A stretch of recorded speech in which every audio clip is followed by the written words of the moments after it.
Cahoots by Michael Connelly. Macmillan has the deal. The game is 5-card stud, nothing wild. And Macmillan, the bastard in the pork pie hat, is cheating us. There are 6 of us at the table.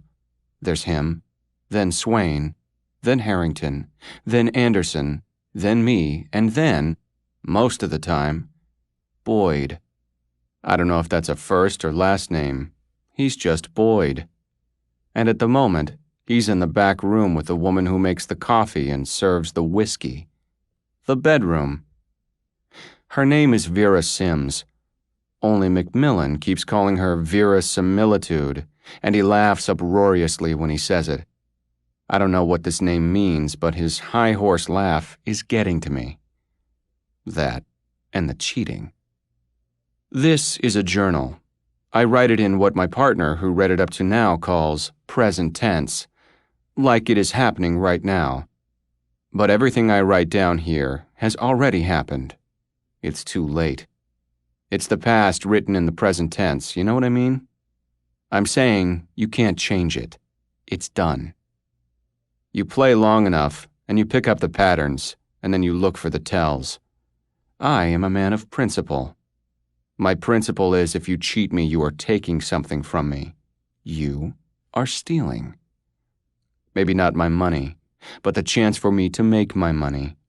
Yes, and if I let you take from me what is mine, then I am a fool. I am letting you think of me and treat me as a fool. I don't allow that. My principle is if you take from me, then I will take right back from you. Only I will take more from you than you took from me. One time I took a man's finger off when I caught him turning his ring inside to use as a shiner. One time I took a man's woman. It's a rule I have. I never break it, even if it is the man with the plan. We have been playing for 4 hours. Macmillan has been slowly telling us his plan for what he calls the greatest heist of all time. All at the same time that he's cheating us and taking our money. Maybe the others know this and they look at it as the price they pay for the plan, to be a part of it. This is not how I look at it. In 4 hours, I have lost a lot, almost enough to pay rent in one of these Bunker Hill boarding houses for a month. I need that money back. I need to take from Macmillan and his partner what they have taken from me. Macmillan has this habit I've been watching. He has his silver halves in a neat stack on the table in front of him. He keeps raising the stack with 2 fingers and then letting all the coins drop back down to the table. Ching, ching, ching, like that. I'm watching and counting the sounds and counting his coins. Every time he deals, there is 1 less coin in the stack. "Hey, Boyd," Macmillan yells to the back room. "You in or out?" "I'm in," says the voice from the back room. Boyd comes out quick, notching his belt, just so we can see, if we care to look. "Deal it," he says. Macmillan smiles. "Getting yourself a little verisimilitude, eh?" And then that laugh again. That lazy horse laugh that's getting to me. Boyd puts a silver dollar into the center of the table with the others and says he is in. I'm starting to see Macmillan with a hole the size of a silver dollar in his forehead. Macmillan starts to deal, and I watch his hands while I light a Camel. I lean my head back and blow the blue smoke toward the yellowed ceiling. I see the butterfly moving on the ceiling, winking at me. Nobody else has seen it. Everybody else thinks that to catch a cheater, you have to keep your eyes on the cards. Everybody picks up their cards, and my hands are stiff. I throw in right away, but everybody else stays for the ride. I ask Macmillan about his grand plan, just to keep him thinking, to see how he handles 2 things at once.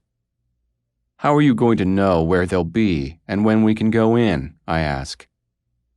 "I have a guy," he says. "You don't have to worry about that part. I have a guy.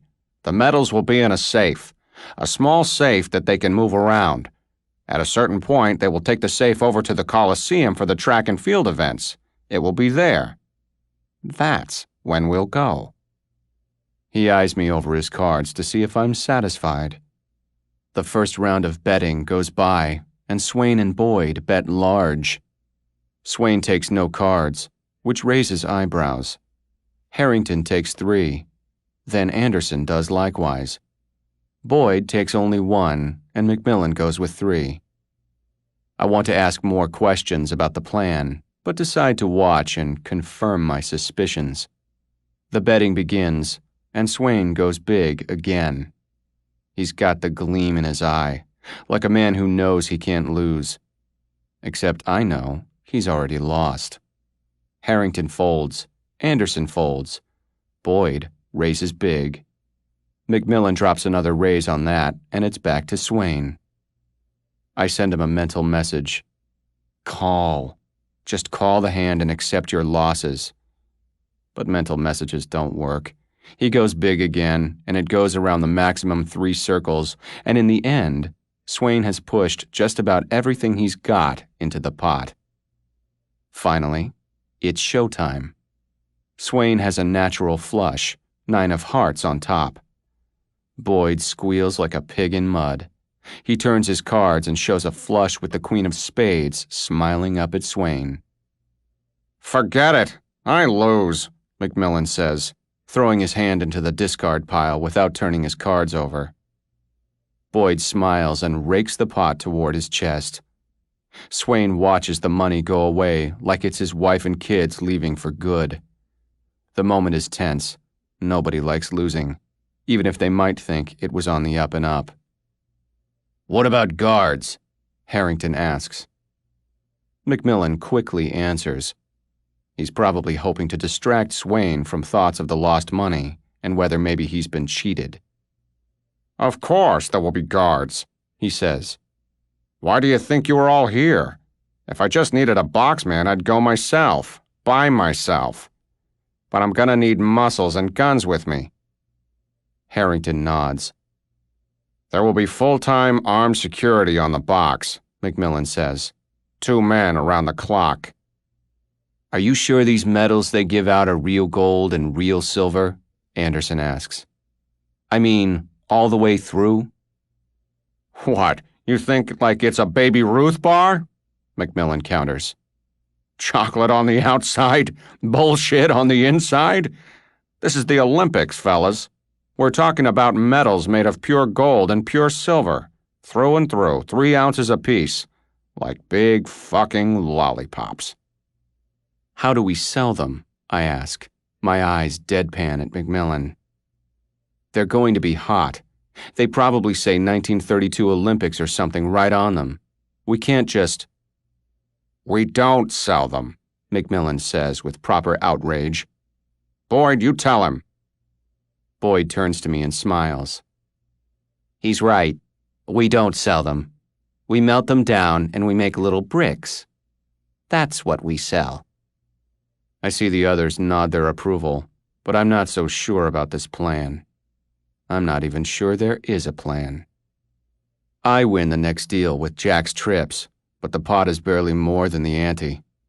Only Swain and Anderson stayed in, and I only got in 2 raises before being called. I needed someone like McMillan to help it along like he did with Boyd, but I'm not the one he's in cahoots with. Swain recoups on the next deal, and then Anderson wins his own deal. That might have raised eyebrows, but the pot was threadbare, nothing to get excited by, and nobody looked sideways at Anderson. I'm halfway through my deal when Boyd yells to Vera to bring him a shot of whiskey. I knew he would do this, whiskey or coffee. I knew he'd ask for something. Wearing a bathrobe that needs a quick visit to the washer, Vera comes out of the back room and goes into the kitchen for the bottle. She brings it over to the table and grabs Boyd's empty shot glass. She holds it out away from the table and fills it until the dark amber liquid lips over the side of the glass and drips to the floor. "Jesus, what are you doing?" Boyd yells. "You're wasting good whiskey, you stupid cunt." Sorry. But I see through this. It is part of the cheat. He is not angry and she is not sorry. I think it is clever that he called her a cunt. It helped sell it. Boyd puts the shot glass down in front of his money. He glances at me while picking up his cards. Then he looks at what he's been dealt. Macmillan holds his cards with one hand while he's playing with his stack of halves. Ching, ching, ching. Swain wins again on my deal. 2 pairs, kings over tens. But it's another small pot, and he's still way down. The wife and kids haven't come back home yet. Now it's Boyd's deal. He shuffles and shuffles again, making a show of it. He puts the deck down in front of me, and I cut it from the middle. He starts to deal, holding his hands chest high so he can deal over his money and his booze. I have a pair of tens. Not bad, so I stay in through the first round and draw 3. No help. I bail out and just watch. Anderson is out. Everybody else is still in. Macmillan opens the second round big, and Swain and Harrington call. But Boyd raises, and Macmillan raises again. Swain calls, and Harrington folds rather than meet the price. It goes around the final time. Boyd, Macmillan, and Swain. Then it is time to show. Ching, ching, ching. Swain has aces over deuces, a solid hand. Boyd shoves his cards into the pile, acknowledging defeat. Macmillan puts his best look of I can't believe it surprise on his face and turns over 3 5s. Swain throws his cards down on the table. He's had a bad go of it. I just can't win this fucking game. I look at him. That is our signal. Now is the time to make the play. Of course you can't, I say. Not with them cheating you all the time. Cheating? Who, goddammit? I turn and nod toward Macmillan and Boyd. Everything happens real quick after that. Neither one bothers with the who me look. They both start to rise at the same time their hands drop below the table. But I'm ahead of their game, and so is Swain. I take Macmillan, and Swain has Boyd. Swain gets off 2 shots from his revolver before Boyd has his gun out of his pants. I hit Macmillan with 1 shot neat in the forehead, and he goes over his chair and right down the wall. Harrington and Anderson jump up at the same time Vera screams from the kitchen. Gunpowder burns in the air. I come around the table to check the dead. Boyd is on the floor, gurgling, hit twice in the neck. He's got a few minutes tops. I pull the gun from his pants and put it on the table. I go to Macmillan. Somehow, he has fallen so that his hat is pushed down over his face. I squat down and lift the hat. His eyes are open and dead calm. The bullet hole is so clean that it doesn't even bleed. I like that. I check his hands. Both are empty. I check his pockets and find his money roll and a little derringer with pearl inlay grips. It's a 2-shot pussy gun. I shove it back in his pocket. I look at the hat now and notice that it is a nice hat. Silk lining, expensive.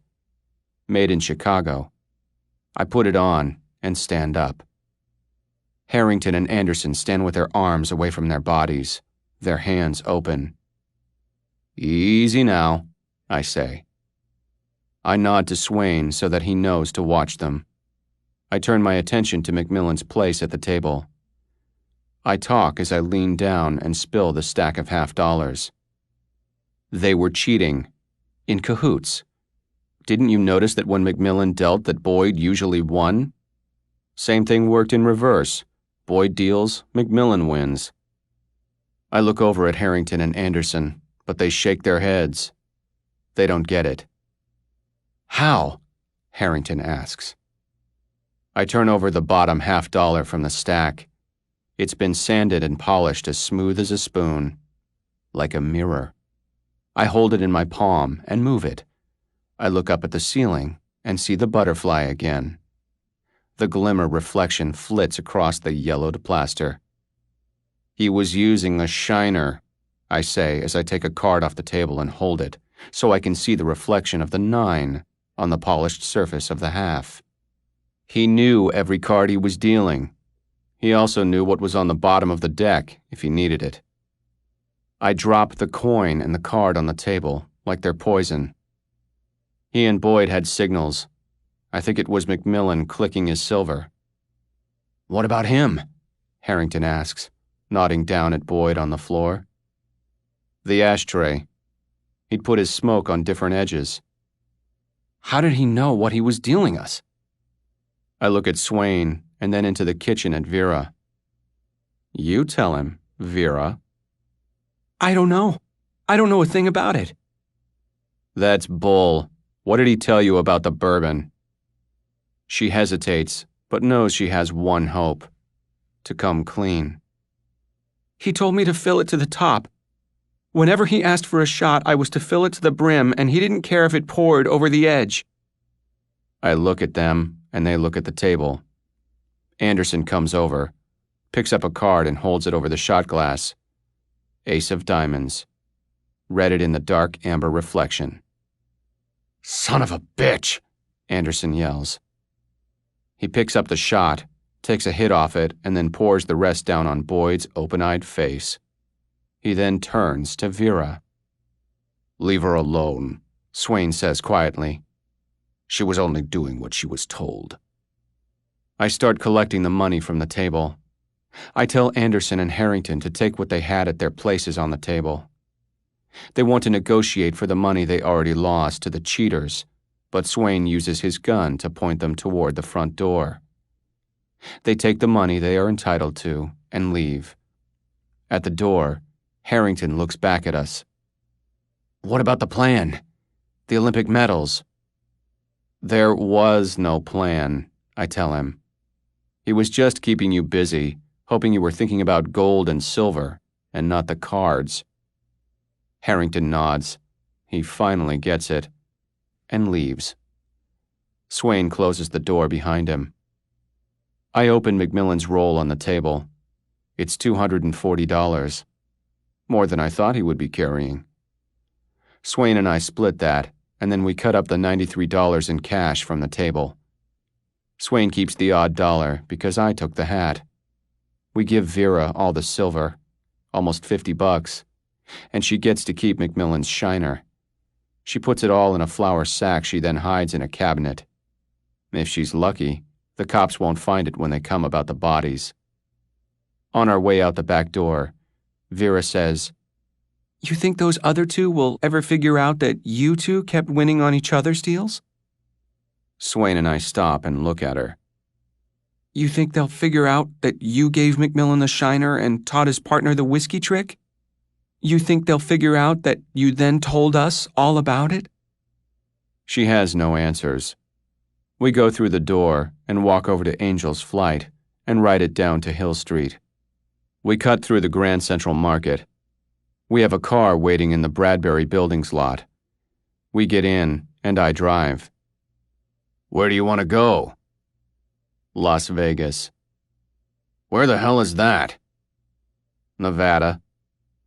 "There's nothing there but sand." "I know. Good place to lay low. Nobody goes to Las Vegas. They've got one sheriff, that's it. Nobody will even look for us there." I start driving west. After a while, I remember my ring and turn it so the shiny flat part is facing outward again, and not in my palm. "Hey," Swain says, "what does verisimilitude mean anyway?" I tell him I don't know.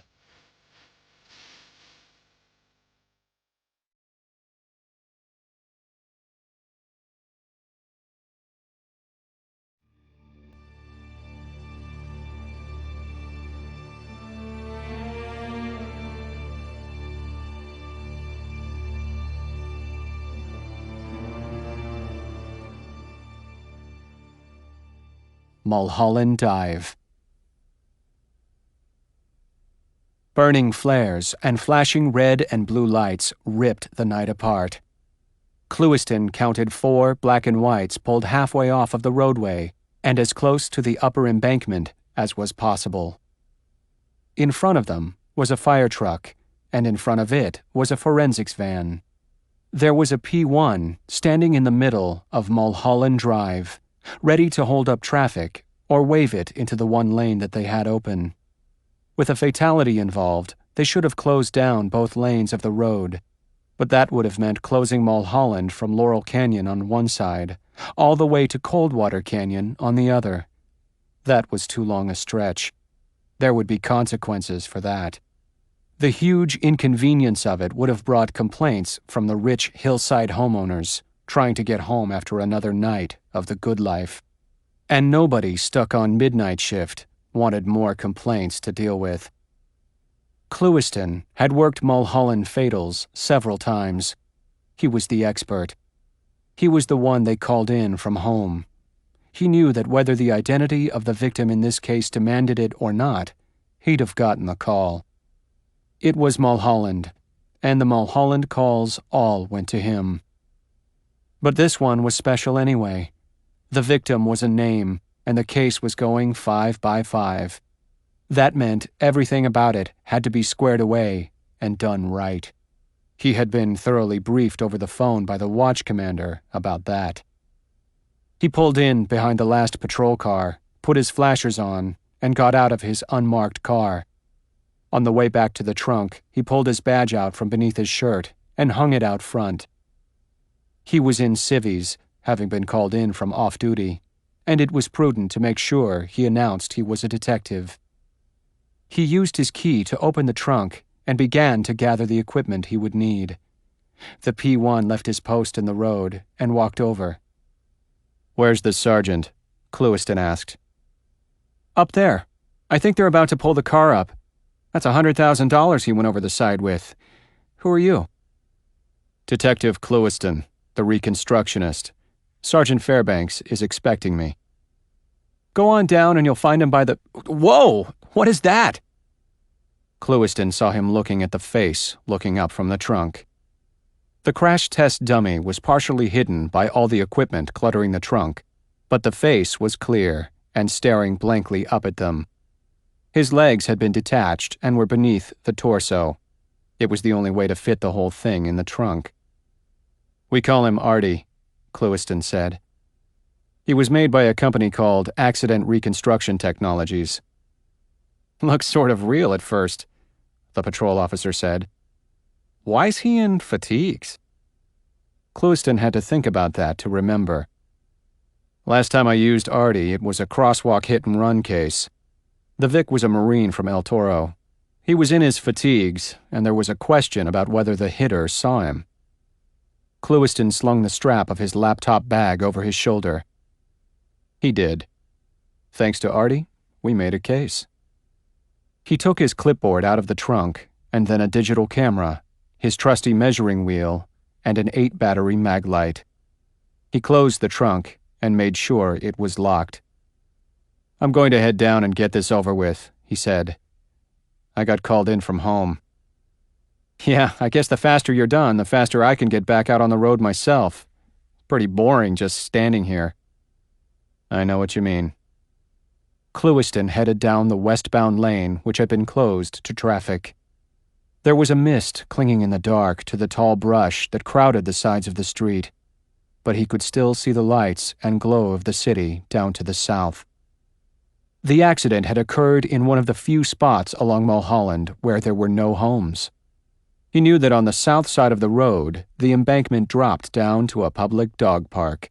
On the north side was Fryman Canyon, and the embankment rose up to a point where one of the city's communication stations was located. There was a tower up there on the point that helped bounce communication signals over the mountains that cut the city in half. Mulholland was literally the backbone of Los Angeles. It rode like a snake along the crest of the Santa Monica Mountains, from one end of the city to the other. Clewiston knew of places where you could stand on the White Stripe and look north across the vast San Fernando Valley, and then turn around and look south and see across the west side and as far as the Pacific and Catalina Island. It all depended on whether the smog was cooperating or not, and if you knew the right spots to stop and look. Mulholland had that top-of-the-world feel to it. It could make you feel like a prince of the city and that the laws of nature and physics didn't apply. The foot came down heavy on the accelerator. That was the contradiction. Mulholland was built for speed, but it couldn't handle it. Speed was a killer. As he came around the bend, Clewiston saw another fire truck and a tow truck from the Van Nuys police garage. The tow truck was positioned sideways across the road. For the moment, Mulholland was completely closed. Its cable was down the embankment and stretched taut as it pulled the car up. Clewiston could hear the tow motor straining and the cracking and scraping as the unseen car was being pulled up through the brush. The tow truck shuddered as it labored. Clewiston saw the man with sergeant stripes on his uniform and stood next to him as he watched. "Is he still in it?" he asked Fairbanks. "No, he was transported to St. Joe's, but he was DOA. You're Clewiston, right? The reconstructionist." "Right." "We've got to handle this thing right. Once the ID gets out, we'll have the media all over this." "The captain told me." "Yeah, well, I'm telling you too. In this department, the captains don't get blamed when things go sideways and off the road. It's always the sergeants, and it ain't going to be me this time." "I get it." "You have any idea what this guy was worth? We're talking tens of millions, and on top of that, he's supposedly in the middle of a divorce. So we go 5 by 5 by 5 on this thing. Comprende, reconstructionist?" "It's Clewiston, and I said, I get it." "Good. This is what we've got. Single car fatality, no witnesses. It appears the victim was heading eastbound when his vehicle, a 2-month-old Porsche Carrera, came around that last curve there and for whatever reason didn't straighten out. We've got treads on the road you can take a look at. Anyway, he went straight off the side and then down, baby. Major head and torso injuries. Chest crushed. He pretty much drowned in his own blood before the FD could get down to him. They stretchered him out with a chopper and transported him anyway. Guess they didn't want any blowback either." "They take blood at St. Joe's?" Fairbanks, about 40 and a lifer on patrol, nodded. "I am told it was clean."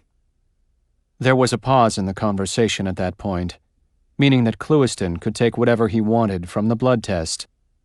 He could believe it or believe the celebrity fix was already in. The moonlight reflected off the dented silver skin of the Porsche as it was pulled up over the edge like a giant, beautiful fish pulled into a boat. Clewiston walked over, and Fairbanks followed. The first thing Clewiston saw was that it was a Carrera 4S. He mumbled. "What?" Fairbanks said. "It's one of the Porsches with 4-wheel drive, built for these sort of curves. Built for control." "Well, not built good enough, obviously." Clewiston put his equipment down on the hood of one of the patrol cars and took only the maglite over to the Porsche. He swept the light's beam over the front of the high-performance sports car. The car was heavily damaged in the crash, and the front had taken the brunt of it. The molded body was badly distorted by repeated impacts as it had sledded down the steep embankment. He moved in close and squatted when he looked at the front cowling and the shattered passenger side headlight assembly. He could feel Fairbanks behind him, looking over his shoulder as he worked. If there were no witnesses, how did anybody know he'd gone over the side? Clewiston asked. "Somebody down below," Fairbanks answered. "There are houses down there. Lucky this guy didn't end up in somebody's living room. I've seen that before." So had Clewiston. He stood up and walked to the edge and looked down. His light cut into the darkness of the brush. He saw the exposed pulp of the acacia trees and other brush the car had torn through. He returned to the car. The driver's door was sprung, and Clewiston could see the pry marks left by the jaws used to extricate the driver. He pulled it open and leaned in with his light. There was a lot of blood on the wheel, dashboard, and center console. The driver's seat was wet, with blood and urine. The key was still in the ignition and turned to the on position. The dashboard lights were still on. Clewiston leaned further in and checked the mileage. The car had only 1,142 miles on the odometer. Satisfied with his initial survey of the wreck, he went back to his equipment. He put the clipboard under his arm and picked up the measuring wheel. Fairbanks came over once again. "Anything?" he asked. "Not yet, Sergeant. I'm just starting." He started sweeping the light over the roadway. He picked up the skid marks and used the wheel to measure the distance of each one. There were 4 distinct skid marks, left as all 4 tires of the Porsche tried unsuccessfully to grip the asphalt. When he worked his way back to the starting point, he found scuff marks in a classic slalom pattern. They had been left on the asphalt when the car had turned sharply one way and then the other, before going into the braking skid. He wrote the measurements down on the clipboard. He then pointed the light into the brush on either side of the roadway where the scuff marks began. He knew the event had begun here, and he was looking for indications of cause. He noticed that there was a small opening in the brush, a narrow pathway that continued on the other side of the road. It was a crossing. He stepped over and put the beam down on the brush and soil. After a few moments, he went across the street and studied the path on the other side. Satisfied with his site survey, he went back to the patrol car and opened his laptop. While it was booting up, Fairbanks came over once again. "So, how's it look?" "I have to run the numbers." "Those skids look pretty long to me. The guy must have been flying." "You'd be surprised. Other things factor in: brake efficiency, surface, and surface conditions. You see the mist moving in right now? Was it like this 2 hours ago when the guy went over the side?" "Been like this since I got here. But the fire guys were here first. I'll get one up here." Clewiston nodded. Fairbanks pulled his rover and told someone to send the first responders up to the crash site. He then looked back at Clewiston. "On the way." "Thanks. Does anybody know what this guy was doing up here?" "Driving home, we assume. His house was in Coldwater and he was going home." "From where?" "That we don't know." "Anybody make notification yet?" "Not yet. We figure next of kin is the wife he's divorcing, but we're not sure where to find her. I sent a car to his house, but there's no answer. We've got somebody at Parker Center trying to run her down, probably through her lawyer. There's also grown children from his first marriage. They're working on that too." 2 firefighters walked up and introduced themselves as Robards and Lopez. Clewiston questioned them on the weather and road conditions at the time they responded to the accident call. Both firefighters described the mist as heavy at the time. They were specific about this because they said the mist hindered their ability to find the place where the vehicle had crashed through the brush and down the embankment. "If we hadn't seen the skid marks, we would have driven right by," Lopez said. Clewiston thanked them and turned back to his computer. He had everything he needed now. He opened the Accident Reconstruction Technologies program and went directly to the speed and distance calculator. He referred to his clipboard for the numbers he would need. He felt Fairbanks come up next to him. "Computer, huh? That gives you all the answers?" "Some of them." "Whatever happened to experience and trusting hunches and gut instincts?" It wasn't a question that was waiting for an answer. Clewiston added the lengths of the 4 skid marks he had measured, and then divided by 4, coming up with an average skid length of 64 feet. He entered the number into the calculator template. "You said the vehicle is only 2 months old?" he asked Fairbanks. "According to the registration. It's a lease he picked up in January. I guess he filed for divorce and went out and picked up the sports car to help him get back in the game." Clewiston ignored the comment and typed 1.0 into a box marked BE on the template. "What's that?" Fairbanks asked. "Braking efficiency. 1.0 is the highest efficiency. Things could change if somebody wants to take the brakes off the car and test them, but for now, I'm going with high efficiency because the vehicle is new, and there's only 1,200 miles on it. Sounds right to me. Lastly, Clewiston typed 9.0 into the box marked CF. This was the subjective part. He explained what he was doing to Fairbanks before the sergeant had to ask. This is coefficient of friction, he said. It basically means surface conditions. Mulholland Drive is asphalt base, which is generally a high coefficient, and this stretch here was repaved about 9 months ago. Again, that leads to a high coefficient. But I'm knocking it down a point because of the moisture. That mist comes in and puts down a layer of moisture that mixes with the road oil and makes the asphalt slippery. The oil is heavier in new asphalt. I get it. Good. It's called trusting your gut instinct, Sergeant. Fairbanks nodded. He had been properly rebuked. Clewiston clicked the enter button, and the calculator came up with a projected speed based on the relationship between skid length, brake efficiency, and the surface conditions. It said the Porsche had been traveling at 41.569 miles per hour when it went into the skid. You're kidding me, Fairbanks said while looking at the screen. The guy was barely speeding. How can that be? Follow me, Sergeant, Clewiston said.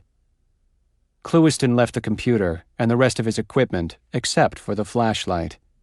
He led Fairbanks back to the point in the road where he had found the slalom scuffs and the originating point of the skid marks. Okay, he said. The event started here. We have a single car accident. No alcohol known to be involved, no real speed involved. A car built for this sort of road and driving is involved. What went wrong? Exactly. Clewiston put the light down on the scuff marks. Okay, you've got alternating scuff marks here before he goes into the skid. Okay. You have the tire cords indicating he jerked the wheel right initially and then jerked it left, trying to straighten it out. We call it a SAM, a slalom avoidance maneuver. A SAM, okay. He turned to avoid an impact of some kind, then overcorrected. He then panicked and did what most people do. He hit the brakes. Got it. The wheels locked up and he went into a skid. There was nothing he could do at that point. He had no control because the instinct is to press harder on the brakes, to push that pedal through the floor. And the brakes were what were taking away control. Exactly. He went over the side. The question is, why? Why did he jerk the wheel in the first place? What preceded the event? Another car? Clewiston nodded. Could be. But no one stopped. No one called it in. Maybe... Fairbanks spread his hands. He was drawing a blank. Take a look here, Clewiston said.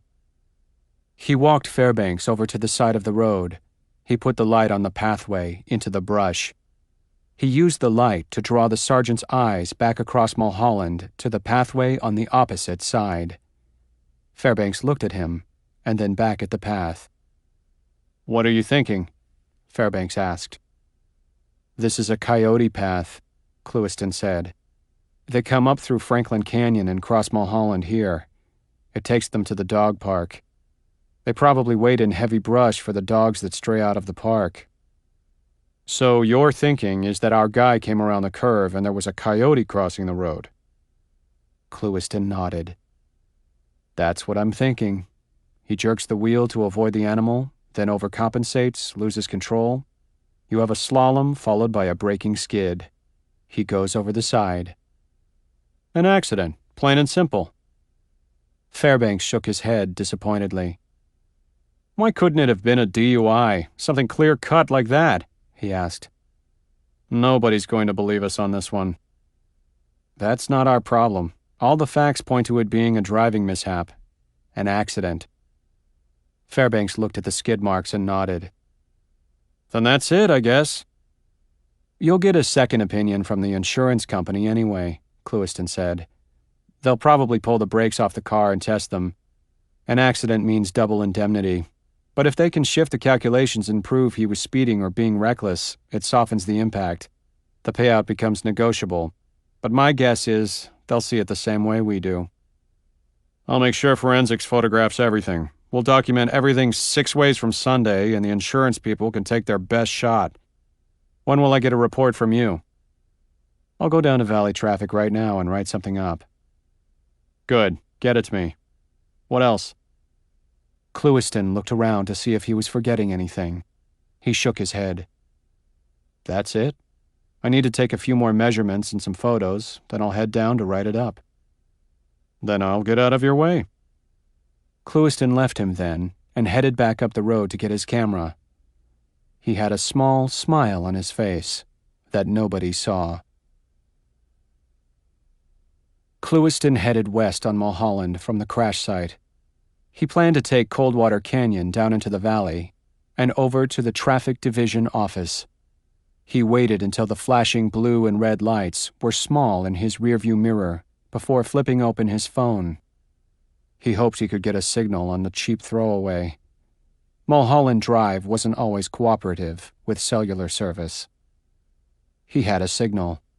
He pulled to the side while he attached the digital recorder. He then turned it on and made the call.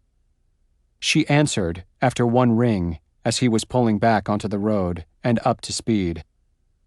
"Where are you?" he asked. "The apartment." "They're looking for you. You're sure his attorney knows where you are?" "He knows. Why? What's going on?" "They want to tell you he's dead." He heard her voice catch. He took the phone away from his ear so he could hold the wheel with 2 hands on one of the deep curves. He then brought it back.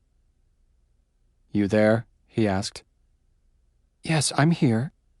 I just can't believe it, that's all. I'm speechless. I didn't think it would really happen." "You may be speechless, but you're talking," Clewiston thought. "Keep it up." "You wanted it to happen, so it happened," he said. "I told you I would take care of it." "What happened?" "He went off the road on Mulholland. It's an accident, and you're a rich lady now." She said nothing. "What else do you want to know?" he asked. "I don't know. Maybe I shouldn't know anything. It will be better when they come here." "You're an actress. You can handle it." "Okay." He waited for her to say more. He glanced down at the recorder on center console and saw the red light glowing. He was good. "Was he in pain?" she asked. "Hard to say. He was probably dead when they pried him out. From what I hear, it will be a closed casket. Why do you care?" "I guess I don't. It's just sort of surreal that this is happening. Sometimes I wish you never came to me with the whole idea." "You rather go back to being trailer park trash while he lives up on the hill?" "No, it wouldn't be like that. My attorney said the prenup has holes in it." Clewiston shook his head. Second guessers. They hire his services and then can't live with the consequences. "What's done is done," he said. "This will be the last time we talk. When you get the chance, throw the phone you're talking on away like I told you." "There won't be any records?" "It's a throwaway, like all the drug dealers use. Open it up, smash the chip, and throw it all away the next time you go to McDonald's." "I don't go to McDonald's." "Then throw it away at the Ivy. I don't give a shit, just not at your house. Let things run their course. Soon you'll have all his money, and you double dip on the insurance because of the accident. You can thank me for that." He was coming up to the hairpin turn that offered the best view of the valley. "How do we know that they think it was an accident?" "Because I made them think that. I told you, I have Mulholland wired. That's what you paid for. Nobody's going to second-guess a goddamn thing. His insurance company will come in and sniff around, but they won't be able to change things. Just sit tight and stay cool. Say nothing. Offer nothing. Just like I told you." The lights of the valley spread out in front of him before the turn. He saw a car pulled off at the unofficial overlook. On any other night, he'd stop and roust them. probably teenagers getting it on in the back seat. But not tonight. He had to get down to the traffic office and write up his report. "This is the last time we talk," he said to her. He looked down at the recorder. He knew it would be the last time they talked, until he needed more money from her. "How did you get him to go off the road?" she asked. He smiled. They always ask that. "My friend Artie did that," he said. "You brought a third party into this? Don't you see that—" "Relax. Artie doesn't talk." He started into the turn. He realized the phone had gone dead. "Hello?" he said. "Hello?" He looked at the screen. No signal. These cheap throwaways were about as reliable as the weather. He felt his tires catch the edge of the roadway and looked up in time to pull the car back onto the road. As he came out of the turn, he checked the phone screen one more time for the signal. He needed to call her back, let her know how it was going to be. There was still no signal. God damn it! He slapped the phone closed on his thigh. He looked back at the road and froze as his eyes caught and held on two glowing eyes in the headlights. In a moment, he broke free and jerked the wheel right to avoid the coyote. He then corrected, but the wheels caught on the deep edge of the asphalt. He jerked harder, and the front wheel broke free and back up on the road. But the back wheel slipped out, and the car went into a slide. Clewiston had an almost clinical knowledge of what was happening. It was as if he was seeing it on a video screen as one of the accident recreations he had prepared 100 times for court hearings and prosecutions. The car went into a sideways slide toward the precipice. He knew he would hit the wooded fence, chosen by the city for aesthetic reason over function and safety, and that he would crash through. He knew at that moment that he was probably a dead man. The car turned 180 degrees before blowing backwards through the safety fence. It then went airborne and arced down, trunk first. Clewiston gripped the steering wheel as if it was still the instrument of his control and destiny. But he knew there was nothing that could help him now. There was no control. Looking through the windshield, he saw the beams of his headlights pointing into the night sky. Out loud, he said, "I'm dead." The car plunged through a stand of trees, branches shearing off with a noise as loud as firecrackers. Clewiston closed his eyes for the final impact. There was a sharp roaring sound and a jarring impact. The airbag exploded from the steering wheel and snapped his neck back against his seat. Clewiston opened his eyes and felt liquid surrounding him and rising up his chest. He thought he had momentarily blacked out or was hallucinating. But then the water reached his neck, and it was cold and real. He could see only darkness. He was in black water, and it was filling the car. He reached down to the door and pulled on a handle, but he couldn't get the door to open. He guessed the power locks had shorted out. He tried to bring his legs up so he could kick out one of the shattered windows, but his seatbelt held him in place. The water was up to his chin now and rising. He quickly unsnapped his belt and tried to move again, but realized the seatbelt hadn't been the impediment. His legs, both of them, were somehow pinned beneath the steering column, which had dropped down during the impact. He tried to raise it, but couldn't get it to move an inch. He tried to squeeze out from beneath the weight, but he was thoroughly pinned. The water was over his mouth now. By leaning his head back and raising his chin up, he gained an inch, but that rapidly was erased by the rising tide. In less than 30 seconds, the water was over him, and he was holding his last breath. He thought about the coyote that had sent him over the side. It didn't seem possible that what had happened had happened. A reverse cascade of bubbles leaked from his mouth and traveled upward as he cursed. Suddenly, everything was illuminated. A bright light glowed in front of him. He leaned forward and looked out through the windshield. He saw a robed figure above the light, arms at his side. Clewiston knew that it was over. His lungs burned for release. It was his time. He let out all of his breath and took the water in. He journeyed toward the light. James Crossley finished tying his robe and looked down into his backyard pool. It was as if the car had literally dropped from the heavens. The brick wall surrounding the pool was undisturbed. The car had to have come in over it and then landed perfectly in the middle of the pool. About a third of the water had slopped over the side with the impact, but the car was fully submerged except for the edge of the trunk lid, which had come open during the impact. Floating on the surface was a lifelike mannequin dressed in old jeans and a green military jacket. The scene was bizarre. Crossley looked up toward the crestline to where he knew Mulholland Drive edged the hillside. He wondered if someone had pushed the car off the road, if this was some sort of prank.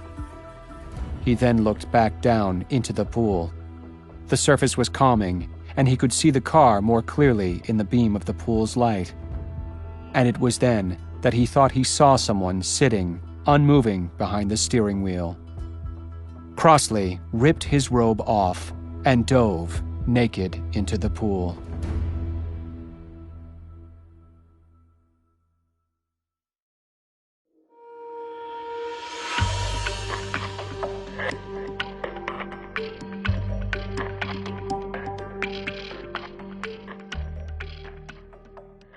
Two-bagger. The bus was 40 minutes late. Stillwell and Harwick waited in a 6-year-old Volvo at the curb next to the McDonald's, a block from the depot. Stillwell, the driver, chose the spot because he was betting that Vashon would walk down to the McDonald's after getting off the bus. They would begin the tale from there. These guys, they've been in stir 4 or 5 years. They get out and want to get drunk and laid in that order, Stillwell had told Harwick. But something happens when they get off the Freedom bus and see the golden arches waiting for them down the block. Quarter pounder and fries, ketchup. Man, they missed that shit in prison. Harwick smiled. I always wondered what happened with real rich guys, you know? Guys who grew up poor, eating fast food, but then made so much money that money doesn't mean anything. Bill Gates, guys like that. You think they still go to McDonald's for a grease fix every now and then? In disguise, maybe, Stillwell suggested. I don't think they drive up in their limos or anything. Yeah, probably. It was new partner banter. It was their first day together. For Harwick, it was also his first day in GIU. Stillwell was the senior partner, the veterano. They were working one of his jackets. After 45 minutes and no bus, Stillwell said, So, what do you want to ask me? You want to ask me about my partner? Go ahead. Well, why'd he bug? Couldn't take the intensity. Since I heard he went into special weapons, I assume you're talking about your intensity, not the gigs? Have to ask him. I've had 3 partners in 5 years. You're number 4. Lucky number 4. Next question. What are we doing right now? Waiting on the bus from Corcoran. I already got that part. A meth cook named Eugene Vashon is on it. We're going to follow him, see who he sees. Uh-huh. Harwick waited for more. He kept his eyes on the bus depot a half a block up Vine. Eventually, Stillwell reached up to the visor and took a stack of photos out from a rubber band. He looked through them until he found the one he wanted and handed it to Harwick. That's him. 4 years ago. They call him Milky. The photo was of a man in his early 30s with bone-white hair that appeared to be pulled together and back in a ponytail. His skin was as white as a new lampshade, and his eyes were the light blue of washed-out denim. Edgar Winters, Harwick said. What? Remember that guy? He was like an albino rock star in the 70s. Looked just like this guy. He had a brother, Johnny. Maybe he was the albino. Missed it. So what's Milky's deal? If you're on him, he must be Road Saints, right? He's on the bubble. He was cooking for them, but never got his colors. Then he got popped and went to the cork for a nickel. He's got to crack an egg now if he wants in. And from what I hear, he wants in. Meaning whack somebody? Meaning whack somebody.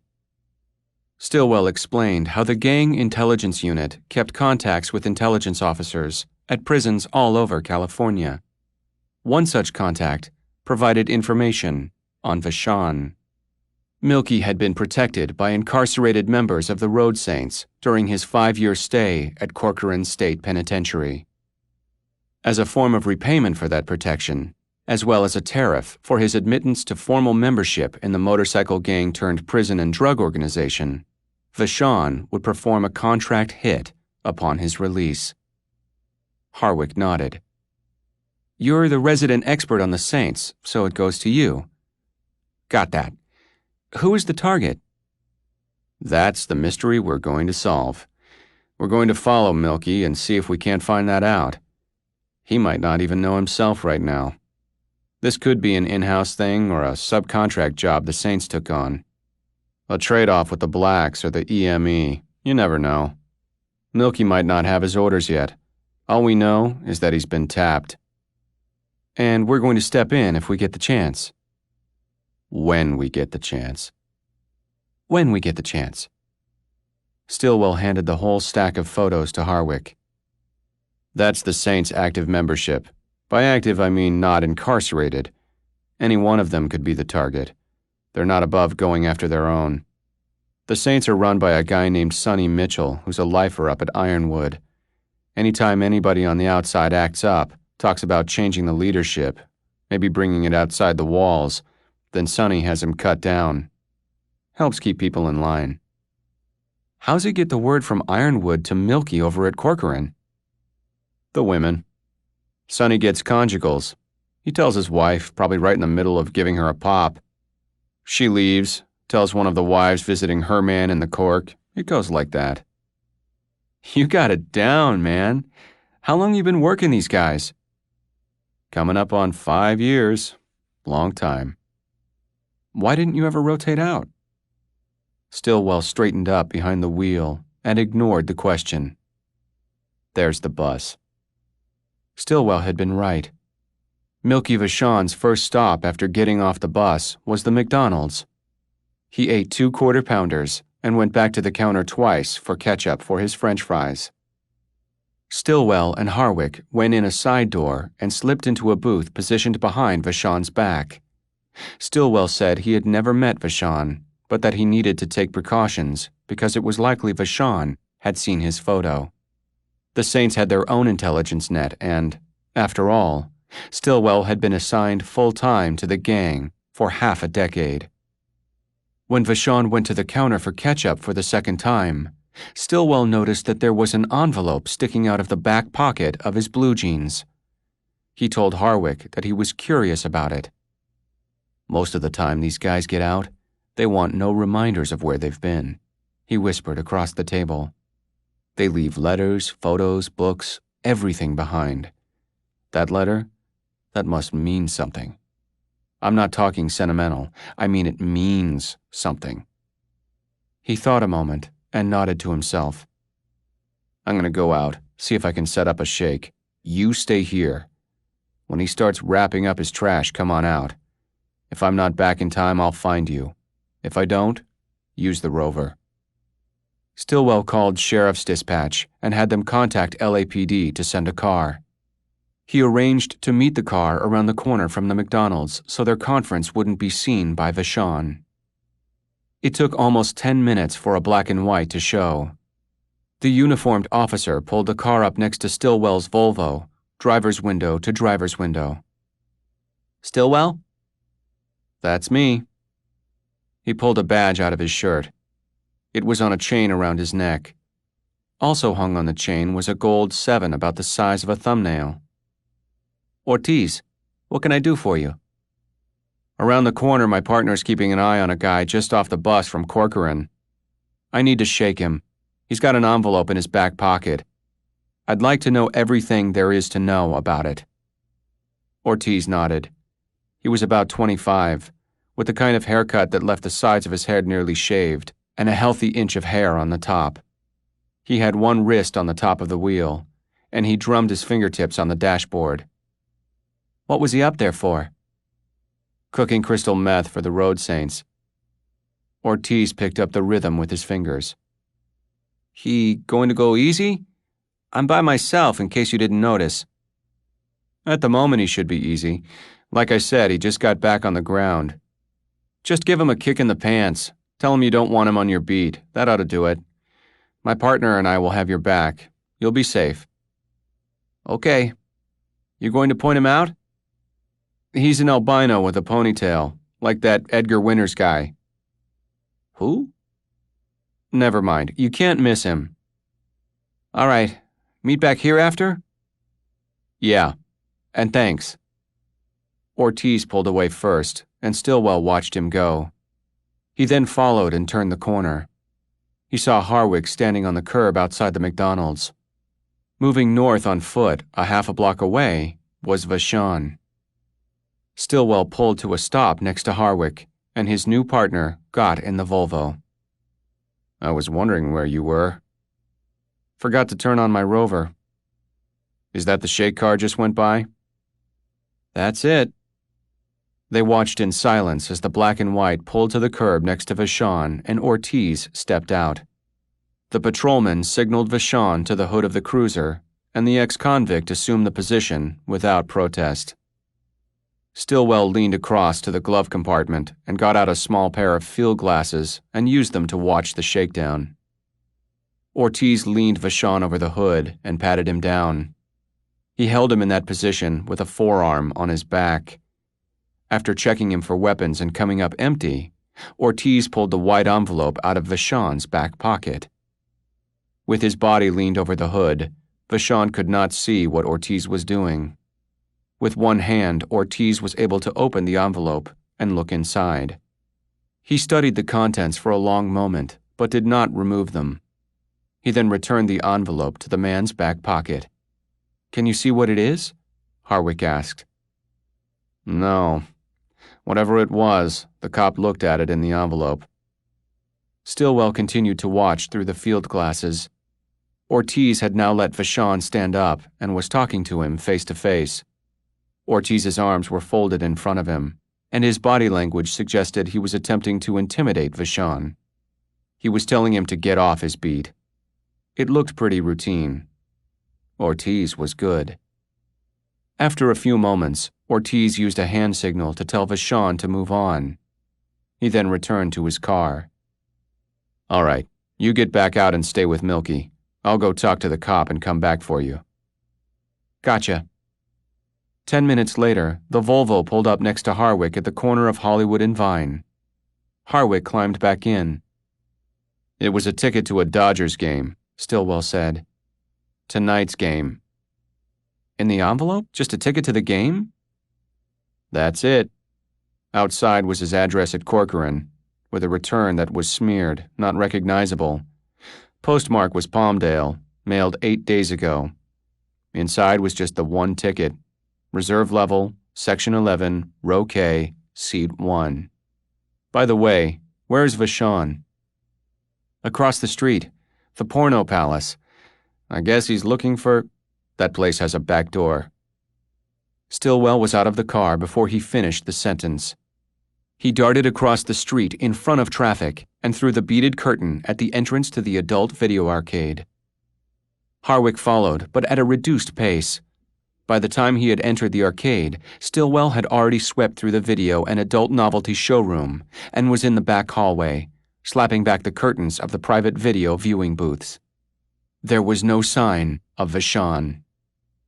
Stillwell moved to the back door, pushed it open, and came out into a rear alley.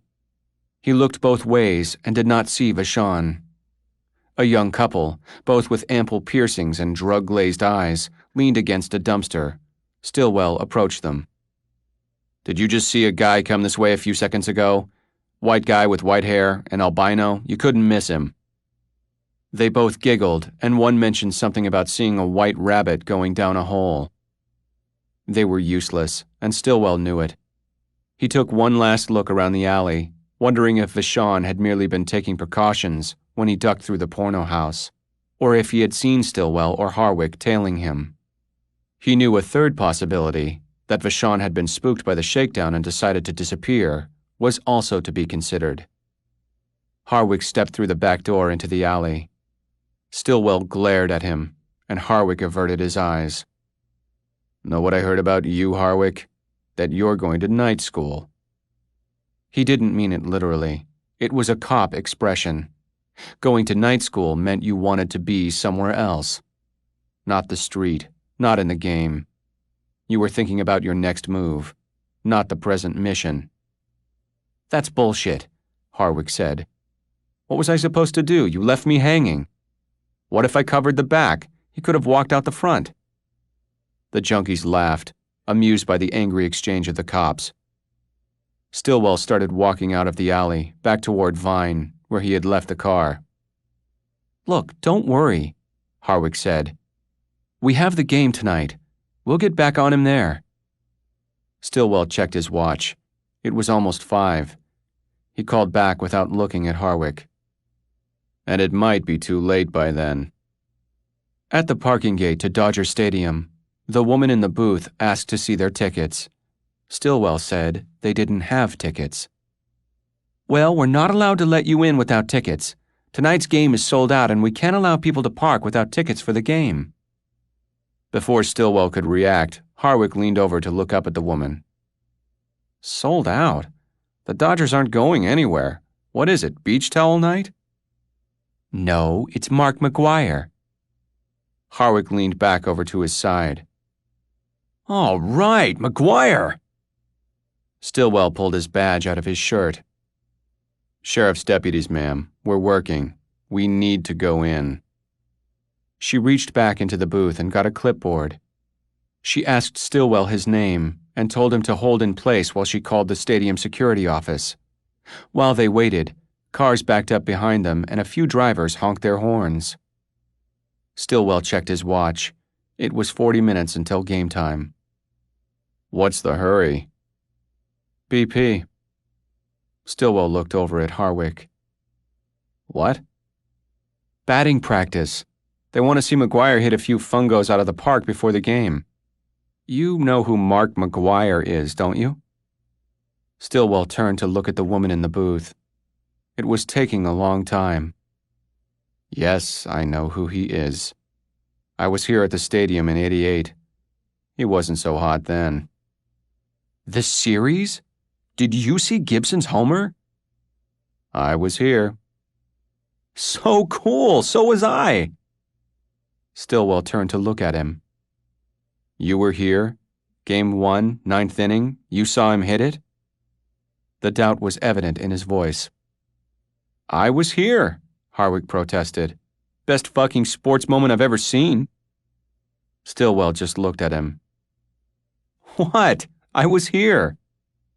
"Sir?" Stillwell turned back to the woman. She handed him a parking pass. "That's for Lot 7. Park there and then go to the field level gates and ask for Mr. Houghton. He's in charge of security and he'll determine if you can enter. Okay?" "Thank you." As the Volvo went through the gate, it was hit with a volley of horns for good measure. "So you're a baseball fan," Harwick said. "I didn't know that." "You don't know a lot about me." "Well, you went to the World Series. I think that makes you a fan." "I was a fan. Not anymore." Harwick was silent while he thought about that. Stillwell was busy looking for Lot 7. They were on a road that circled the stadium with the parking lots on either side denoted by large baseballs with numbers painted on them. The numbers weren't in an order he understood. "What happened?" Harwick finally asked. "What do you mean, what happened?" They say baseball is a metaphor for life. If you fall out of love with baseball, you fall out of love with life. Fuck that shit. Stillwell felt his face burning. Finally, he saw the baseball with the orange 7 painted on it. A dull emptiness came into his chest as he looked at the number. An ache that he vanquished by speeding up to the lot entrance and handing the lot monitor his pass. "Anywhere," the monitor said, "but slow it down." Stillwell drove in, circled around, and took the space closest to the exit so they could get out quickly. "If we catch up with Milky here, it's going to be a goddamn nightmare following him out," he said as he turned the car off. "We'll figure it out," Harwick said. "So what happened?" Stillwell opened the door and was about to get out. Instead, he turned back to his partner. "I lost my reason to love the game, okay? Let's leave it at that." He was about to get out again when Harwick stopped him once more. "What happened? Tell me, we're partners." Stillwell put both hands back on the wheel and looked straight ahead. "I used to take my kid, all right? I used to take him all the time. 5 years old, and I took him to a World Series game. He saw Gibson's homer, man. We were out there, right field bleachers, back row. Only tickets I could get. That would be a story to tell when he grew up. A lot of people in this town lie about it, say they were here, say they saw it." He stopped there, but Harwick made no move to get out. He waited. "But I lost him, my son. And without him, there was no reason to come back here." Without another word, Stillwell got out and slammed the door behind him. At the field-level gate, they were met by Houghton, the skeptical security man. "We've got Mark McGuire in town, and everybody and their brother is coming out of the woodwork. I have to tell you guys, if this isn't legit, I can't let you in. Any other game, come on back and we'll see what we can do. I'm LAPD retired and would love to—" "That's nice, Mr. Houghton, but let me tell you something," Stillwell said. "We're here to see a hitter, but his name isn't McGuire. We're trying to track a man who's in town to kill somebody, not hit home runs. We don't know where he is at the moment, but we do know one thing. He's got a ticket to this game. He might be here to make a connection, and he might be here to kill somebody. We don't know. But we're not going to be able to find that out if we're on the outside looking in. You understand our position now?" Houghton nodded once under Stillwell's intimidating stare. "We're going to have over 50,000 people in here tonight," he said. "How are you two going to—" "Reserve level, Section 11, Row K, Seat 1. "That's his ticket?" Stillwell nodded. "And if you don't mind," Harwick said, "we'd like to get a trace on that ticket. See who bought it, if possible." Stillwell looked at Harwick and nodded. He hadn't thought of that. It was a good idea. "That will be no problem," said Houghton, his voice taking on a tone of full cooperation now. "Now this seat location. How close do you need and want to get?" "Just close enough to watch what he does, who he talks to," Stillwell said. "Make a move if we have to." "This seat is just below the press box. I can put you in there and you can look right down on him." Stillwell shook his head. "That won't work. If he gets up and moves, we're a level above him. We'll lose him." "How about one in the press box and one below? Mobile, moving about." Stillwell thought about this and looked at Harwick. Harwick nodded. "Might work," he said. "We got the radios." Stillwell looked at Houghton. "Set it up." They were both in the front row of the press box, looking down on Vashon's seat. It was empty, and the national anthem had already been sung. The Dodgers were taking the field. Kevin Brown was on the mound, promising a classic matchup between himself, a fastball pitcher, and McGuire, a purebred slugger. "This is going to be good," Harwick said. "Just don't forget why we're here," Stillwell replied.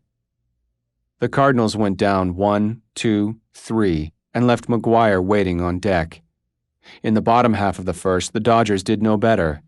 No hits, no runs. And no sign of Milky Vachon. Houghton came down the stairs and told him the ticket Vachon was carrying had been sold as part of a block of seats to a ticket broker in Hollywood. They took the name of the broker and decided they would check it out in the morning. As the second inning started, Stillwell sat with his arms folded on the front sill of the press box. It allowed a full view of the stadium. All he had to do was lower his eyes and he would see row K, seat 1 of section 11. Harwick was leaning back in his seat.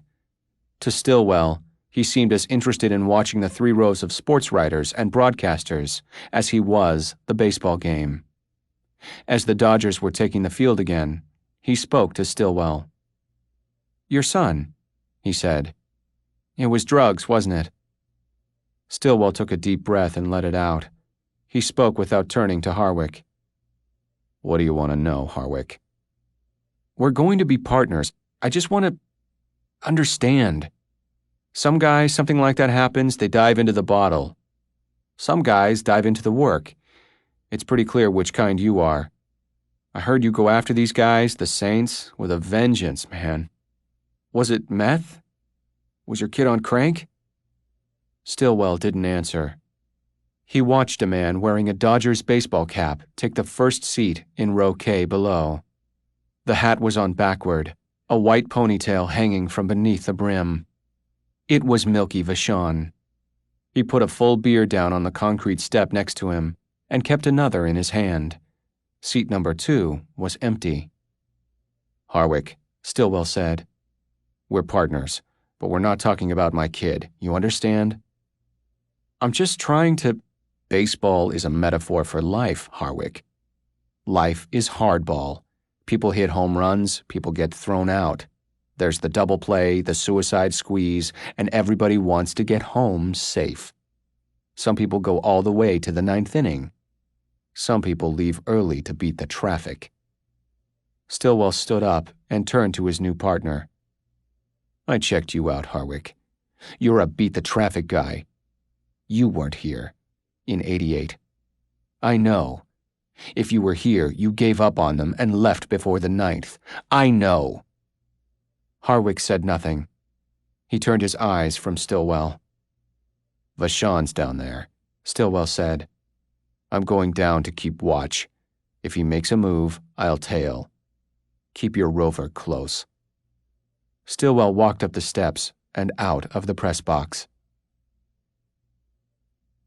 McGuire struck out at the top of the second inning, and Brown easily retired the side.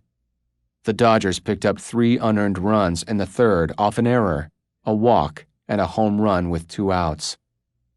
All was quiet after that until the 5th, when McGuire opened the inning with a drive to the right field wall.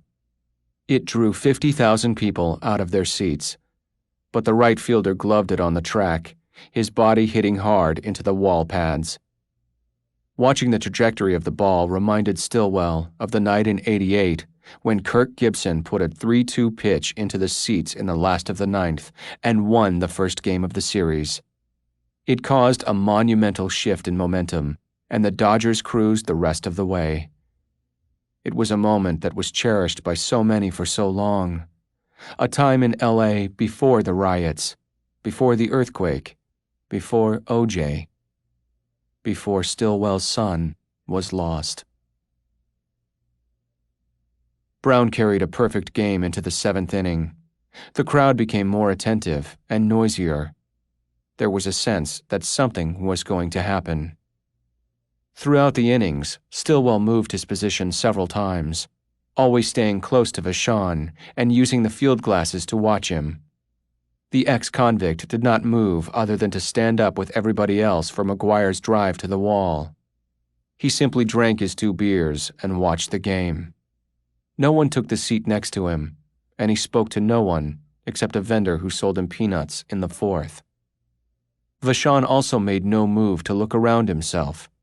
He kept his eyes on the game. And Stillwell began to wonder if Vachon was doing anything other than watching a baseball game. He thought about what Harwick had said about falling out of love with baseball. Maybe Vachon, 5 years in stir, was simply rekindling that love. Maybe he missed baseball with the same intensity he missed the taste of alcohol and the feel of a woman's body. Stillwell took the rover out of his pocket and clicked the mic button twice. Harwick's voice came back quickly, his tone clipped and cold. "Yeah. After the 8th, you better come down here so we can be ready when he leaves." "I'll be down." "Out." He put the rover away. Brown let it get away from him in the 7th. St. Louis opened with 2 singles to right, spoiling the perfect game, the no-hitter, and putting the lead in jeopardy with McGuire on deck. With the runners at the corners, Brown walked the next batter, bringing McGuire to the plate with the bases loaded. The Cardinals would gain the lead and the momentum if he could put one over the wall. Davy Johnson trotted out to the mound for a conference with his pitcher, but the manager appeared to give only a quick pep talk. He left Brown in place and headed back to the dugout, accompanied by a chorus of applause. The crowd rose to its feet and quieted in anticipation of what would be the confrontation of the night. Stillwell's rover clicked twice, and he pulled it out of his pocket. "Yeah." "Do you believe this? We gotta send that guy Houghton a 6-pack for this." Stillwell didn't reply.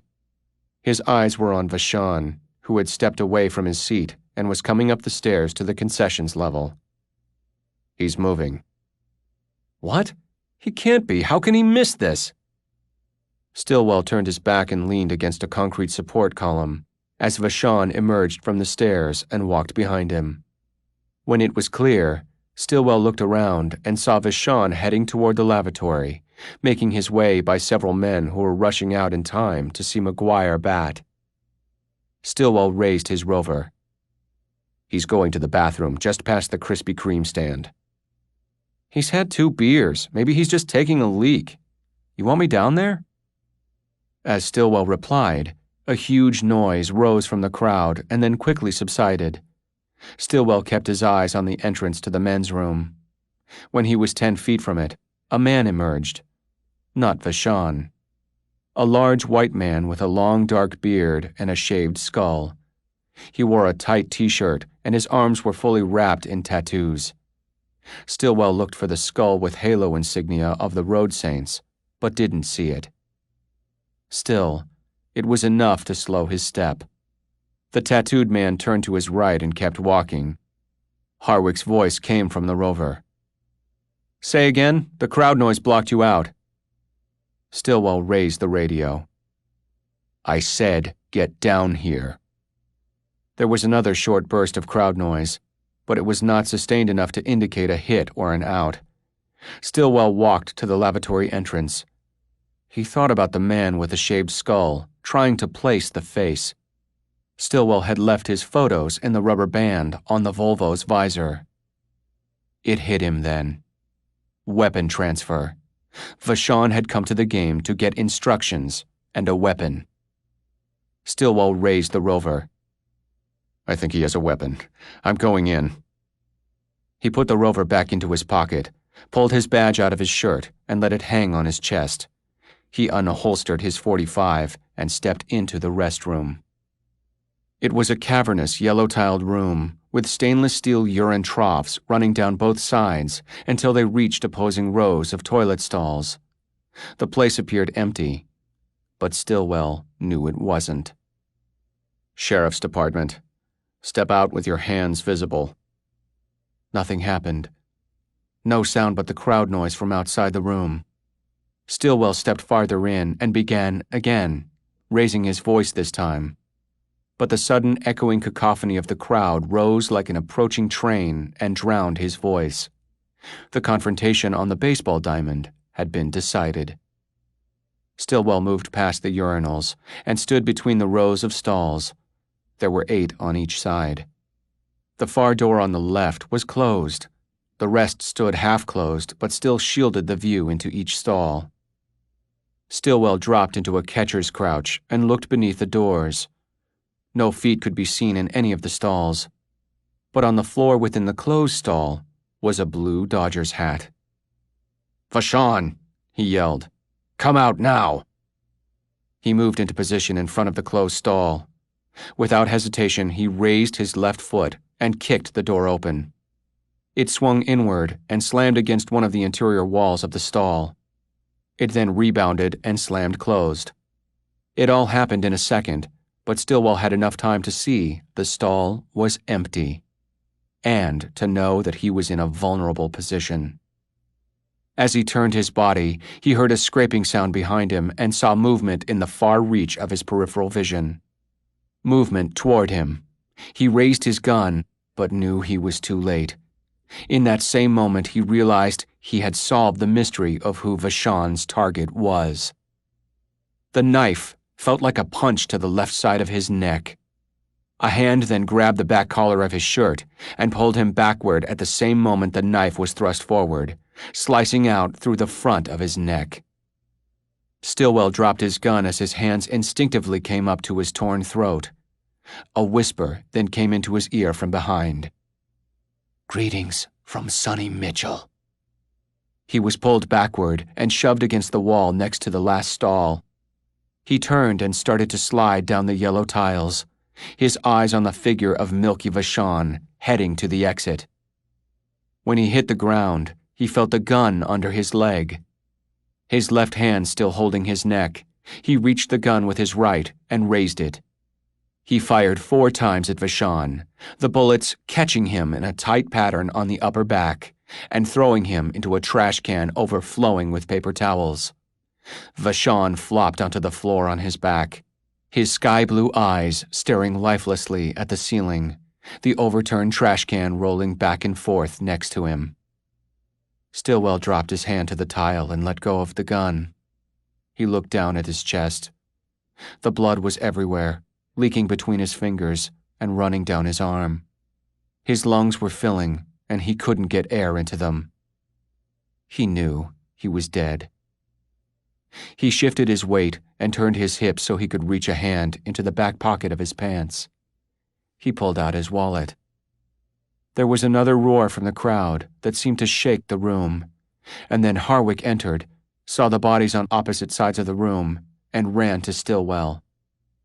"Oh, Jesus! Oh, Jesus!" He leaned over and studied Stillwell for a moment, then pulled out his rover and started to yell into it. He realized he was on a closed frequency, quickly switched the dial to the open band, and called in the Officer Down report. Stillwell listened to it in a detached way. He knew there was no chance. He dropped his eyes to the holy card he held in his hands. "Hang in there, partner," Harwick yelled. "Don't go south on me, man. They're coming. They're coming." There was a commotion behind him, and Harwick turned around. 2 men were standing in the doorway. "Get out of here! Get the fuck out! Keep everybody back!" He turned back to Stillwell. "Listen, man, I'm sorry. I fucked up. I'm so fucking sorry. Please don't die. Hang on, man, please. Hang on." His words were coming out like the blood flowing from Stillwell's neck. Non-stop, a mad torrent. Desperate. "You were right, man. You were right about me. I lied about that game. I left, and I'm so sorry I lied. You've got to stay with me. Please stay with me." Stillwell's eyes started to close, and he remembered that night so long ago. That other time. He died then, with his new partner on his knees next to him, blubbering and babbling. Harwick didn't quiet himself until he realized Stillwell was gone. He then studied his partner's face and saw a measure of calm in his expression. He realized that he looked happier than at any other time Harwick had looked at him that day. He noticed the open wallet on the floor, and then the card in Stillwell's hand. He took it from the dead fingers and looked at it. It was a baseball card. Not a real one, a gimmick card. It showed a boy of 11 or 12 in a Dodgers uniform, a bat on his shoulder, the number 7 on his shirt. It said, Stevie Stillwell, right field, beneath the photo. There was another commotion behind him then, and Harwick turned to see paramedics coming into the room. He cleared out of the way, though he knew it was too late. As the paramedics checked for vital signs on his fallen partner, Harwick stepped back and used the sleeve of his shirt to dry the tears on his face. He then took the baseball card and slipped it into one of the folded compartments of his badge case. It would be something he would carry with him, always. This has been a Hachette audio production of Mulholland Dive, 3 stories. Written by Michael Connelly. Read by David W. Collins. Executive producer Michelle McGonigal. Produced and directed by Dennis Kao. Post-production by Jeff Thomas. Mulholland Dive is also available as an ebook from Little Brown & Company. Text copyright 2012 by Michael Connelly. Audio production copyright and published 2012 by Hachette Audio. All rights reserved. In accordance with the U.S. Copyright Act of 1976, the duplicating, uploading, and electronic sharing of any part of this audiobook without the permission of the publisher is unlawful piracy and theft of the author's intellectual property. If you would like to use material from the audiobook other than for review purposes, prior written permission must be obtained by contacting the publisher at permissions@hbgusa.com. Thank you for your support of the author's rights. This audiobook is a work of fiction. Names, characters, places, and incidents are either the product of the author's imagination or are used fictitiously, and any resemblance to actual persons, living or dead, events, or locales is entirely coincidental.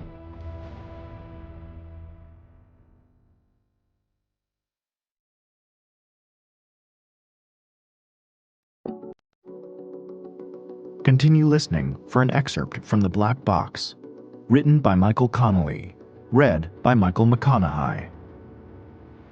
Part 1. The Gun Walk, 2012. Chapter 1. They made him wait. The explanation was that Coleman was at Chow, and pulling him out would create a problem, because after the interview they would have to reinsert him into the second meal block, where he might have enemies unknown to the guard staff. Someone could make a move against him and the guards wouldn't see it coming. They didn't want that, so they told Bosch to hang loose for 40 minutes while Coleman finished his Salisbury steak and green beans sitting at a picnic table in D Yard in the comfort and safety of numbers. All the rolling 60s at San Quentin shared the same food and rec blocks. Bosch passed the time by studying his props and rehearsing his play. It was all on him. No help from a partner. He was by himself. Cutbacks in the department's travel budget had turned almost all prison visits into solo missions. Bosch had taken the first flight up that morning and hadn't thought about the timing of his arrival. The delay wouldn't matter in the long run. He wasn't flying back till 6 p.m., and the interview with Rufus Coleman probably wouldn't take long. Coleman would either go for the offer or not. Either way, Bosch wouldn't be long with him. The interview room was a steel cubicle with a built-in table dividing it. Bosch sat on one side, a door directly behind him. Across the table from him was an equal-sized space with a matching door. They would bring Coleman through there, he knew. Bosch was working the 20-year-old murder of Annika Jesperson, a photographer and journalist shot to death during the 1992 riots. Harry had worked the case and the crime scene for less than an hour back then before being pulled away to work other murders in a crazy night of violence that had him moving from case to case. After the riots ended, the department formed the Riot Crimes Task Force, and the investigation of the Jesperson murder was taken over by that unit. It was never solved, and after 10 years of being classified as open and active, the investigation and what little evidence had been gathered was quietly boxed up and placed in archives. It wasn't until the 20th anniversary of the riots was approaching that the media-savvy chief of police sent a directive to the lieutenant in charge of the Open Unsolved Unit, ordering a fresh look at all unsolved murders that occurred during the unrest in 1992. The chief wanted to be ready when the media started their inquiries in regard to their 20 years later stories. The department might have been caught flat-footed back in '92, but it wouldn't be in 2012. The chief wanted to be able to say that all unsolved murders from the riots were still under active investigation. Bosch specifically asked for the Annika Jesperson case, and after 20 years returned to it. Not without misgivings. He knew that most cases were solved within the first 48 hours, and after that the chances of clearance dropped markedly. This case had barely been worked for even one of those 48 hours. It had been neglected because of circumstances, and Bosch had always felt guilty about it, as though he had abandoned Annika Jesperson. No homicide detective likes leaving a case behind unsolved, but in this situation Bosch was given no choice. The case was taken from him. He could easily blame the investigators that followed him on it, but Bosch had to count himself among those responsible. The investigation started with him at the crime scene. He couldn't help but feel that no matter how short a time he was there, he must have missed something. Now, 20 years later, he got another shot at it, and it was a very long shot at that. He believed that every case had a black box, a piece of evidence, a person, a positioning of facts that brought a certain understanding and helped explain what had happened and why. But with Annika Jesperson, there was no black box. Just a pair of musty cardboard boxes retrieved from archives that gave Bosch little direction or hope. The boxes included the victim's clothing and bulletproof vest, her passport and other personal items, as well as a backpack and the photographic equipment retrieved from her hotel room after the riots. There was also the single 9mm shell casing found at the crime scene and the thin investigative file put together by the Riot Crimes Task Force, the so-called murder book. The murder book was largely a record of inactivity on the case on the part of the RCTF. The task force had operated for a year and had had hundreds of crimes, including dozens of murders, to investigate. It was almost as overwhelmed as investigators like Bosch had been during the actual riots. The RCTF had put up billboards in South LA that advertised a telephone tip line and rewards for information leading to arrests and convictions for riot-related crimes. Different billboards carried different photos of suspects or crime scenes or victims. 3 of them carried a photo of Annika Jesperson and asked for any information on her movements and murder. The unit largely worked off what came in from the billboards and other public outreach programs and pursued cases where there was solid information. But nothing of value ever came in on Jesperson, and so nothing ever came of the investigation. The case was a dead end. Even the one piece of evidence from the crime scene, the bullet casing, wasn't of value without a gun to match it to. In his survey of the archived records and case effects, Bosch found that the most noteworthy information gathered from the first investigation was about the victim. Jesperson was 32 years old and from Denmark, not Germany as Bosch had thought for 20 years. She worked for a Copenhagen newspaper called Berlingske Tidende, where she was a photojournalist in the truest sense of the word. She wrote stories and shot film. She had been a war correspondent who documented the world's skirmishes with both words and pictures. She had arrived in Los Angeles the morning after the riots had started, and she was dead by the next morning. In the following weeks, the Los Angeles Times ran short profiles of all those killed during the violence. The story on Jesperson quoted her editor and her brother back in Copenhagen and depicted the journalist as a risk-taker who was always quick to volunteer for assignments in the world's danger zones. In the 4 years prior to her death, she had covered conflicts in Iraq, Kuwait, Lebanon, Senegal, and El Salvador. The unrest in Los Angeles was hardly on the level of war or some of the other armed conflicts she had photographed and reported on, but according to the Times, she happened to be traveling across the United States on vacation when rioting in the City of Angels broke out. She promptly called the photo desk at the BT, as the newspaper in Copenhagen was more commonly known, and left a message with her editor saying that she was heading to LA from San Francisco. But she was dead before she had filed any photos or a story with the newspaper. Her editor had never spoken to her after getting the message. After the RCTF was disbanded, the unsolved Jesperson case was assigned to the Homicide Squad at 77th Street Division, the geographical policing area where the murder occurred. Given to new detectives with their own backup of open cases, the investigation was shelved. The notations in the investigative chronology were few and far between, and largely just a record of the outside interest in the case. The LAPD wasn't working the case with anything approaching fervor, but her family and those who knew Jesperson in the international journalism community did not give up hope. The chronology included records of their frequent inquiries about the case. These marked the record right up until the case files and effects were sent to archives. After that, those who inquired about Annika Jesperson were most likely ignored, as was the case they were calling about. Curiously, the victim's personal belongings were never returned to her family. The archive boxes contained the backpack and property that was turned over to the police several days after the murder, when the manager of the Travelodge on Santa Monica Boulevard matched the name on a riot victim list printed in the Times to the guest registry. It had been thought that Annika Jesperson had skipped out on her room.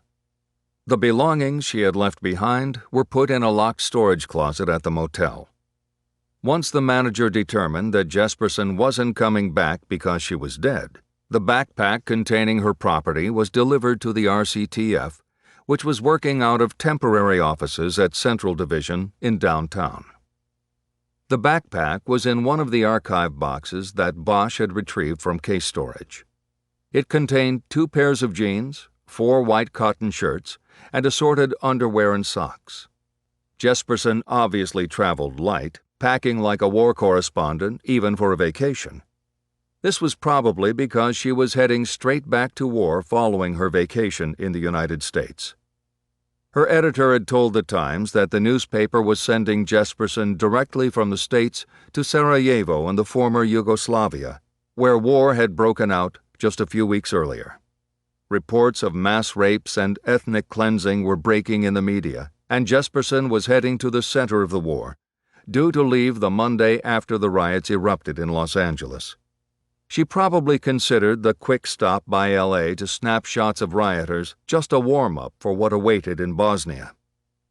Also in the pockets of the backpack were Jesperson's Danish passport, along with several packages of unused 35mm film. Jesperson's passport showed an INS entry stamp at John F. Kennedy International Airport in New York 6 days before her death. According to the investigative records and the newspaper accounts, she had been traveling by herself and had made it to San Francisco when the verdicts came down in Los Angeles and the violence began. None of the records or news stories accounted for where in the United States Jesperson had been during the 5 days leading up to the riots. It apparently wasn't seen as germane to the investigation of her death. What did seem clear was that the breakout of violence in Los Angeles was a strong pull to Jesperson, and she immediately diverted, apparently driving through the night to Los Angeles in a rental car she had picked up at San Francisco International. On Thursday morning, April 30th, she presented her passport and Danish press credentials at the LAPD media office in order to get a press pass. Bosch had spent most of 1969 and 1970 in Vietnam. He had encountered many journalists and photographers in the base camps and out in fire zones as well. In all of them, he had seen a unique form of fearlessness. Not a warrior's fearlessness, but almost a naive belief in one's ultimate survival.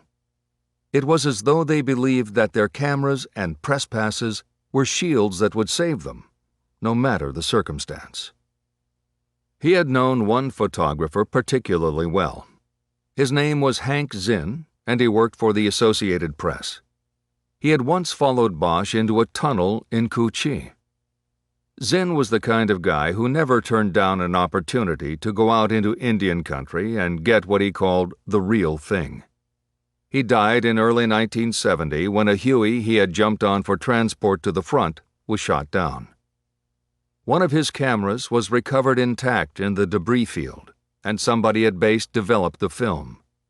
It turned out Zinn was shooting frames the whole time the chopper was taking fire and then going down. Whether he was valiantly documenting his own death or thinking he was going to have great shots to file when he got back to base camp could never be known.